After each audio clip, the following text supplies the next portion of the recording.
il est temps que les astrologues comprennent que la seule vraie astrologie, la seule astrologie valable, c'est celle que j'ai mise en place, à savoir les conjonctions environ tous les 7 ans de Saturne avec une des 4 étoiles fixes royales. C'est cette astrologie-là sur laquelle nous sommes programmés, c'est-à-dire qui correspond à notre subconscient.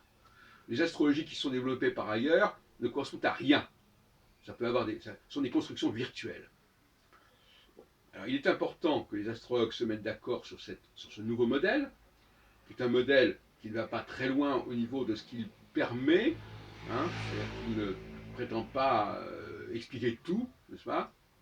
Tout n'est pas dans l'astrologie, tout n'interpelle pas et ne concerne pas l'astrologie, et en plus, il y a des tas de facteurs contingents qui interviennent, et donc ce n'est que dans la statistique globale, dans le concept général, que l'astrologie peut s'affirmer, et non pas en se perdant dans des explications conjoncturelles où l'astrologie n'a qu'un rôle secondaire à jouer. Bon. Deuxièmement, il est évident qu'une fois cela obtenu, il faut sensibiliser les pouvoirs publics, les juristes, les constitutionnalistes, à l'intérêt qu'il y a à intégrer ce cycle astrologique que j'ai développé dans la structure même des constitutions et dans le calendrier notamment des élections. On ne peut pas continuer à faire des élections à n'importe quel moment. Donc là, on est dans une sorte de volontarisme. On dit voilà, les élections doivent avoir lieu à telle date, et ça va être jusqu'à telle date, et puis tel programme a été annoncé, donc il va être développé jusqu'à telle date. Tout ça, c'est du pipeau. À partir du moment où on fait ça, c'est un château de cartes, on fait un château sur le sable, on dit des choses, et on ne tient pas compte de la réalité. Or, le droit, ce n'est pas la réalité. Le droit, c'est une structure virtuelle qui se plaque sur la réalité. Alors c'est ça ce qui me paraît. Il faut faire une critique du droit. De la même façon qu'une certaine forme de religion est également une structure virtuelle qui se plaque sur la réalité. Et la réalité, c'est justement l'astrologie. L'astrologie n'est pas du tout virtuelle, pour moi, au sens où je l'ai développée. Au contraire, c'est un élément de réalité auquel il faut s'accrocher, parce que justement, autour de cette réalité, il y a du virtuel, il y a du juridique, il y a du religieux, il y a du volontarisme, il y a de la substitution, enfin il y a tout ce qu'on veut, des gens qui se prennent pour ce qu'ils ne sont pas, qui veulent prendre la place de ceux qui sont là, etc. Donc finalement, le XXIe siècle devrait avoir comme axe central la théorie, ce que j'appelle l'astrologie yin-yang, avec les temps suivants.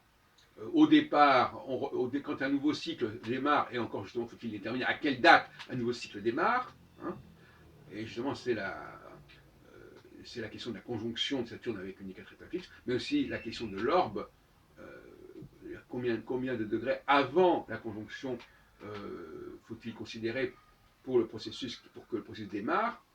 C'est pas à 0 degré que ça démarre. Je dirais plutôt que c'est à une vingtaine de degrés avant la conjonction que ça démarre. Bon. Et par conséquent, voilà, une fois qu'on a compris cela, donc il y a un processus égalitaire au départ, comme au départ d'une étape du Tour de France, par exemple. Bon, voilà, donc tout le monde est là, tout le monde est sur le terrain, et puis petit à petit, il y a un groupe de gens qui se distinguent, qui sortent du rang et qui vont progressivement imposer leur domination parce qu'ils ont du souffle, parce qu'ils ont de la résistance, alors que les autres déjà sont plus ou moins épuisés au bout de quelques temps, comme ça.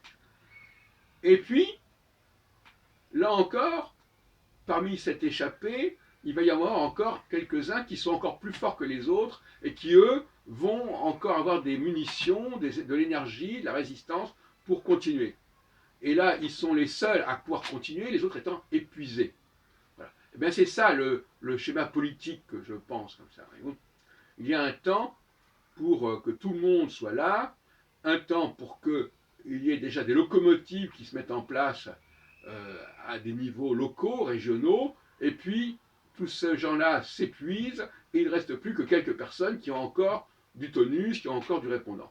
voilà comment je vois les choses, et je voudrais que les astrologues adoptent cette façon de voir les choses, et que par voie de conséquence, les astrologues puissent aussi faire entendre ce schéma dans des discussions avec des journalistes, avec des politologues, etc., avec des sociologues, alors qu'actuellement, ils sont complètement ignorés et moqués.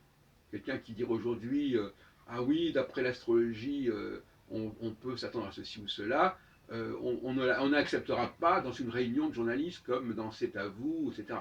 Donc actuellement, voilà le bilan, n'est-ce pas, des dernières 20 années, justement, depuis l'an 2000, il est catastrophique au niveau de l'image de l'astrologie.